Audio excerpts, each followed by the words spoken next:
ದೆಹಲಿಗೆ ಯಾವುದೇ ರೀತಿ ನಾಣ್ಯತೆಯೇ ಮನೆ ಮುಖ್ಯಮಂತ್ರಿಗಳು ಹೋಗಿ ಭೇಟಿಯನ್ನು ಮಾಡಿದ್ದಾರೆ. ಎಲ್ಲ ಶಾಸಕಾಂಗ ಪಕ್ಷದಲ್ಲೂ ಕೂಡ ನಾವು ತೀರ್ಮಾನವನ್ನು ಮಾಡಿದ್ದೀವಿ. ಈ ಸತಿ ನಮ್ಮ ಮುಖ್ಯಮಂತ್ರಿಗಳೇ ಮುಂದುವರಿಬೇಕು ಅನ್ನೋ ಒಂದು ಎಲ್ಲ 136 ಶಾಸಕರು ಬೆನ್ನೆಲುವಾಗಿ ನಾವು ನಿಂತಿದ್ದೀವಿ. ರಾಜ್ಯದ ಮುಂದೆ ಜನರಿಗೆ ನಾವು ಕೊಡಬೇಕಾಗಿರ್ತಕ್ಕಂಥ ಸಂದೇಶ, ಅಭಿವೃದ್ಧಿಗಳು ಮತ್ತು ನ್ಯಾಯಾಲಯದ ಮುಖಾಂತರ ಹೋರಾಟವನ್ನು ಮಾಡಬೇಕು ಅಂತ ನಾವೆಲ್ಲರೂ ಕೂಡ ತಯಾರಾಗಿದ್ದೀವಿ ಸರ್. ಯಾವ ಆಧಾರದ ಮೇಲೆ ಅವರು ರಾಜೀನಾಮೆ ಕೇಳ್ತಾರೆ ಅಂತಲೂ ಕೂಡ ಖಂಡಿತವಾಗ್ಲೂ ಗೊತ್ತಿಲ್ಲ. ಈಗ ಆಲ್ರೆಡಿ ಏನು ಉಚ್ಚ ನ್ಯಾಯಾಲಯ ಏನು 29ನೇ ತಾರೀಕಿಗೆ ಅಂತಿಮ ತೀರ್ಮಾನ ಕೊಡತಕ್ಕಂಥ ತೀರ್ಮಾನವನ್ನು ಮಾಡಿದೆ.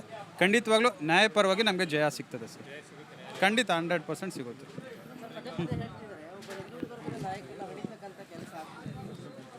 ಖಂಡಿತವಾಗ್ಲೂ ಎಲ್ಲೋ ಒಂದು ಕಡೆ ನಮಗೆ ಭಾಳ ನೋವಾಗ್ತದೆ. ಯಾಕಂದರೆ ನಮ್ಮ ಮೈಸೂರು ಜಿಲ್ಲೆಯವರೇ 2ನೇ ಬಾರಿ ಮುಖ್ಯಮಂತ್ರಿಗಳಾಗಿರ್ತಕ್ಕಂಥ 40 ವರ್ಷ ರಾಜಕಾರಣದಲ್ಲಿ ಯಾವುದೇ ರೀತಿ ಕಪ್ಪು ಚುಕ್ಕಿಯನ್ನು ತರೆದು ದೇವರಾಜ ಅರಸು ನಂತರ ಏಕೈಕ ಮುಖ್ಯಮಂತ್ರಿ ಯಾರು ಇದ್ರದ್ದು ಸಿದ್ದರಾಮಯ್ಯ ಸಾಹೇಬರು.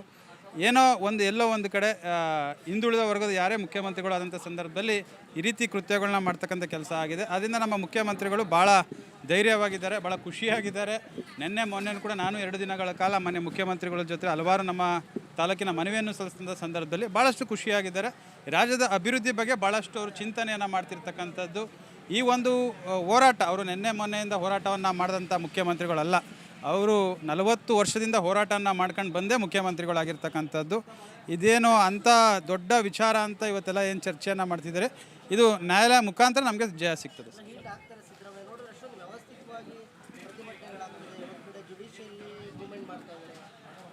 ಯಾವುದೇ ರೀತಿ ತಾವು ಹೇಳ್ದಂಗೆ ಈಗ ಆಲ್ರೆಡಿ ಸ್ವಂತ ಮುಖ್ಯಮಂತ್ರಿಗಳೇ ಜುಡಿಷಿಯಲ್ ಎಂಕ್ವೈರಿಗೆ ಅವರೇ ಕೊಟ್ಟಿರ್ತಕ್ಕಂಥದ್ದು. ಯಾರು ತಪ್ಪು ಮಾಡಿದ್ದಾರೆ ಆ ತಪ್ಪಿತಸ್ಥರಿಗೆ ವಿರೋಧವಾಗಿ ಕ್ರಮ ತೆಗೆದುಕೊಳ್ಳೋಕ್ಕೆ ರಾಜ್ಯದ ಮುಖ್ಯಮಂತ್ರಿಗಳೇ ಅವರೇ ಒಂದು ಜುಡಿಷಿಯಲ್ ಎಂಕ್ವೈರಿ ಅವರೇ ಕೊಟ್ಟಿರ್ತಕ್ಕಂಥದ್ದು.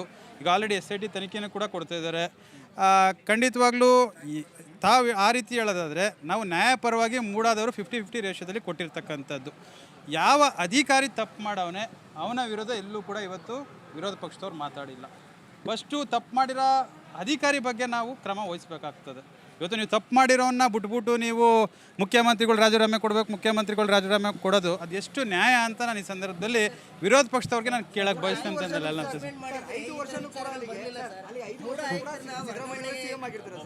ಇಲ್ಲ, 2013ರಿಂದ 2017 ತನಕ ಮುಖ್ಯಮಂತ್ರಿಗಳು ನಮ್ಗೆ ಬೇಕು ಅಂತ ಯಾವತ್ತೂ ಕೂಡ ಅವ್ರು ಕೇಳಿಲ್ಲ. ಅವರೇ ಮುಖ್ಯಮಂತ್ರಿಗಳು ಇದ್ದರು.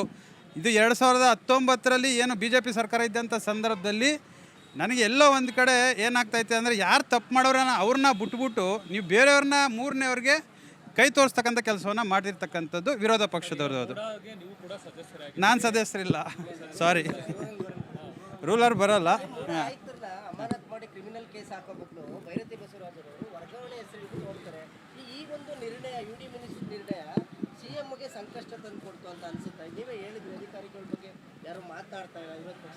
ತಪ್ಪು ಮಾಡಿರೋರಿಗೆ ಶಿಕ್ಷೆ ಆಗಬೇಕು ಅನ್ನೋದು ನನ್ನ ಒಂದು ಒತ್ತಾಯ. ಯಾವ ಅಧಿಕಾರಿ ಈಗ ಕಾನೂನಲ್ಲಿ ಏನಿದೆ, ಕಾನೂನಲ್ಲಿ ಇರೋದನ್ನ ಬಿಟ್ಟು ನಿಮ್ಮ ಬೈಲಾ ಪ್ರಕಾರ ಬೈಲಾದಲ್ಲಿದೆ, ಕಾನೂನನ್ನು ಬಿಟ್ಟು ಬೇರೆ ಕಡೆ ಏನು ಮಾಡಿದರೆ ಅವ್ರ ವಿರುದ್ಧ ತಪ್ಪಿಕತರಿಗೆ ಶಿಕ್ಷೆ ಆಗಲಿ ಅನ್ನೋದು ನನ್ನ ಒಂದು ವಾದ.